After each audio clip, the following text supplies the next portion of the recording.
I'm Mark McKinnon with the National Radio Astronomy Observatory. I will be providing an update on the reference design for the next generation VLA. Every 10 years, the U.S. National Academy of Sciences sponsors a decadal survey to determine scientific imperatives for the nation. The 2020 decadal survey is currently underway. In radio astronomy, we believe the scientific frontier is thermal imaging at milli-arc-second resolution. The instrument to explore that frontier, we believe, is the next generation VLA. This instrument will have 10 times the effective collecting area of the present Very Large Array and 10 times better spatial resolution. It will cover a frequency range of 1.2 to 116 gigahertz and will be located in the southwest United States, Arizona, New Mexico, and Texas, extending into northern Mexico. It will be centered on the present location of the VLA. We view the project as low technical risk. We have presented the concept for the NGVLA to the ASTRO 2020 Decadal Survey. Design and development is scheduled to occur in 5 years between 2020 and 2024, with construction taking 10 years from 2025 to 2034. The frequency range of the NGVLA will be covered by 6 cryogenically cooled receivers. The largest receiver, the lowest frequency band, band 1, will be contained in its own dewar, while the other 5 bands will be contained in a second separate dewar. The array is actually composed of 3 parts: a main array of 214 18-meter diameter offset Gregorian antennas, a short baseline array composed of 19 6-meter antennas for low surface brightness observations, and a long baseline array of 30 antennas, again each 18 meters in diameter, spread across the North American continent for long baselines. The top picture in this slide shows the main array with antenna elements distributed over Arizona, New Mexico, Texas, and northern Mexico. Zooming into the core of the instrument, the array takes on this spiral shape. Zooming in further still, the array elements have a more random pattern. Approximately 170 of these antenna elements fit within the current confines of the VLA. The 19 6-meter diameter antennas that make up the short baseline array are depicted in the artist conception at the bottom of this slide. Their locations within the array are denoted by the red dots in the picture immediately above that. 4 of the 18-meter antennas in the main array will also be used for total power measurements. This will fill in small gaps in UV coverage.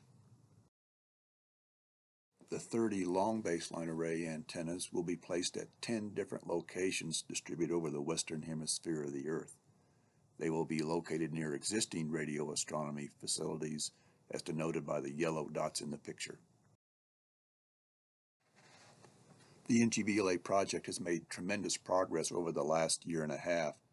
The NGVLA Science book was published in December 2018.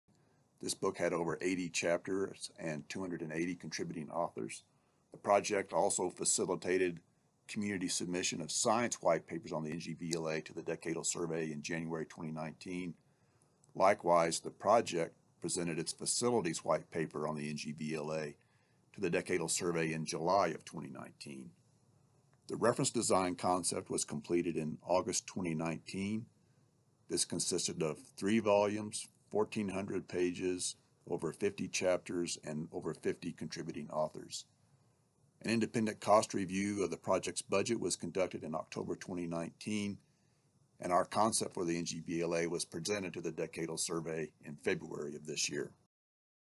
The primary antennas for the NGVLA will be 18-meter diameter offset Gregorians with a feed arm on the low side of the antenna for good RF performance and maintenance access.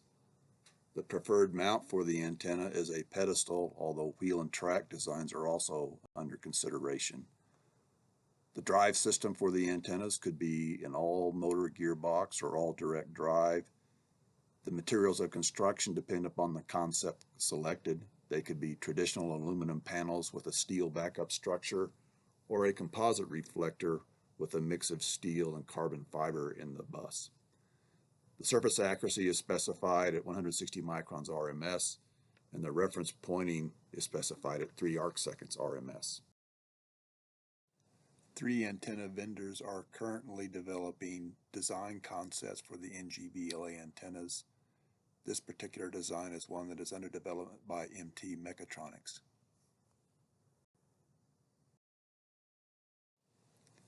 This is the antenna design concept being developed by MTech.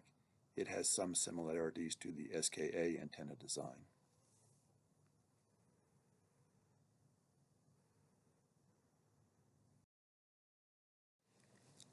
This is the antenna design concept being developed by Vertex.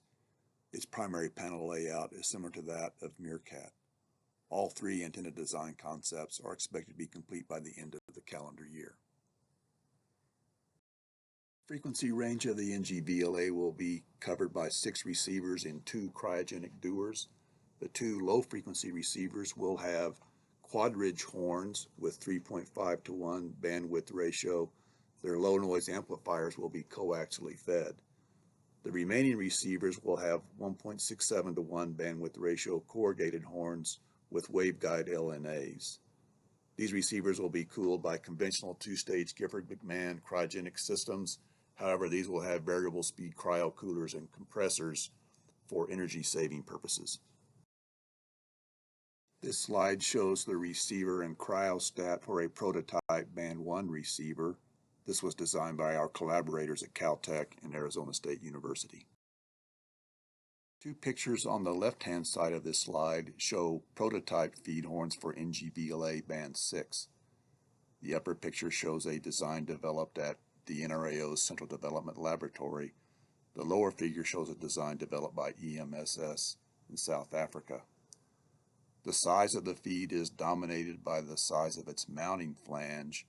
To give you a sense of scale, the size of that flange is about the same size as a quarter.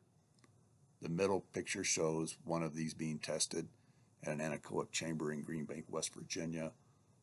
The data on the right side of the slide show good performance in illumination and beam circularity over the frequency range of the feed. This is an example of a design for an Othor mode transducer that might be used on the NGVLA. This particular design was developed by the National Astronomy Observatory of Japan for ALMA band 2 and 3, that's 67 to 116 gigahertz. It is directly applicable to NGVLA band 6, and the design will scale for NGVLA bands 3 through 5. Its features include a modified Boyfo double ridge waveguide junction. It is highly compact, very low loss, and has excellent port match. It is readily manufactured with conventional CNC mills. A concept for integrated receiver digitizers is being developed at the NRAO Central Development Laboratory. The lowest frequency receiver will have direct sampling, whereas down conversion in the other 5 receiving bands will have sideband separating sampling. All local oscillator signals will be harmonics of 2.9 gigahertz. 3.5 gigahertz sampling clocks will provide overlapping sidebands. The integrated receiver digitizers will reside in small integrated modules located behind the front ends at secondary focus.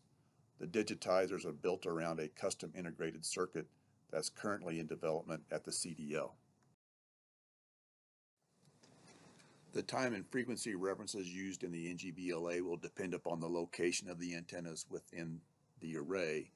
For the 187 antennas on the plains of San Agustin, a central clock and LO generation will be used with fiber optic links to front ends. This is very similar to what is used currently on the VLA. For the 30 mid-baseline antennas shown by the red lines in the figure, synchronous time and frequency reference distribution will be used, employing repeaters and erbium-doped fiber amplifiers. For the long baseline array antennas and the 16 mid-baseline antennas shown in blue in the figure, local clocks and LO generation will be employed. This could be a hydrogen maser and GPS, similar to what is currently used on the VLBA. The distribution of the frequency reference signal for the NGVLA is currently based on an implementation used in the SKA-1 MID design. It uses dual optical carrier transmission of reference and timing to the antennas. It consists of a laser source plus another offset from the first by a microwave shift frequency of 5.8 gigahertz and a direct digitally synthesized signal specific to each antenna. A 1 PPS timing signal is embedded, and the system provides for round-trip phase stabilization. The correlator or central signal processor for the NGVLA is designed around Trident technology developed by the National Research Council of Canada. It consists of a correlator beamformer and a pulsar engine. The approach to processing the data generated by the NGVLA is very similar to what we use on the VLA today. Storing the raw visibilities will be possible, and data processing will be done after the fact. The computing system will be sized based upon the average throughput of the machine. That average data rate is estimated at 8 gigabytes per second, and the peak data rate is estimated at 132 gigabytes per second. The computing requirements are challenging, but are feasible with current technology. The size of the computing system was estimated using the time and spectral resolution of the instrument and direction-dependent effects in the imaging. The number of floating point operations estimated to support that average data rate is 60 petaflops per second. That's within the capability of current supercomputers. The NGVLA software architecture is composed of 5 subsystems and 4 data stores. The subsystems include an online subsystem, an offline subsystem, a proposal management subsystem, maintenance support, and software development support. The 4 data stores are a science data archive, a proposal and observation database, an engineering data store, and telescope configurations and calibrations.